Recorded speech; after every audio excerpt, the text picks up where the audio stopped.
Realty company. Squatters making life miserable for property owners. Philadelphia officials don't seem to care. Squatters are tormenting homeowners and landlords in Philadelphia, but one property management company says city officials and police just don't seem to care. We might actually have a court order to remove a squatter, but the sheriff gets there, and if the squatter refuses to leave, they will not want to escalate the conflict, said Walter Lapidus, owner of Anchor Realty Nay. They'll just leave and force us to refile the writ of possession. Homeowners across the United States are fighting drawn-out and costly legal battles to remove squatters. In Philadelphia, it can cost upwards of $3,500 to even begin the court process to remove squatters from a residence, plus $1,600 to actually move the suspects out and store their belongings for a month, Megan Spengler of Anchor Realty Nay told Fox News.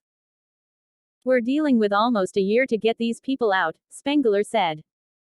It is a very lengthy process. It's a very expensive one, too. Lapidus said he thought the city was heading in the right direction several years ago when the council passed an ordinance speeding up the process for removing alleged squatters from residential property and imposing a fine of up to $300 per day that the trespassing continues, plus jail time. It also authorized police to investigate squatting accusations and file affidavits for arrest or search warrants. The police refused to do that, Lapidus said.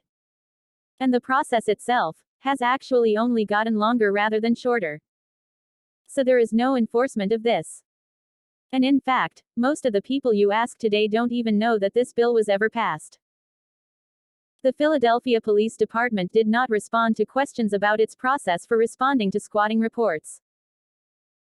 Former City Council member David O., who is now running for Philadelphia mayor, was behind the original ordinance in 2018. But within months of its passage, another council member introduced a similar bill that basically gutted all the protections to homeowners and actually created loopholes that anyone could claim, O said. The replacement law, passed later that year, sought to balance penalties for criminals and protections for victims and rightful dwellers, according to sponsor Terrell Parker. It reduced the fines and jail time that could be levied against squatters, allowed more time for alleged squatters to leave if they claimed they'd fallen for a rental scam, and protected alleged squatters from being removed if they claimed to have been a victim of domestic violence or sexual harassment by the owner of the property or someone else who recently lived at the property. The changes make the law unusable, O said. The opposition to my bill was people in other people's homes as a way to address homelessness, he said. O's bill stipulated homeowners must never have had a landlord-tenant relationship with the alleged squatter. But opponents viewed using law enforcement or courts to remove squatters as creating a slippery slope where landlords and other persons will start using the police to remove people when they have a legitimate claim to be in a property, he said. As a Philadelphia resident, Spengler said the lack of action from the city is frustrating.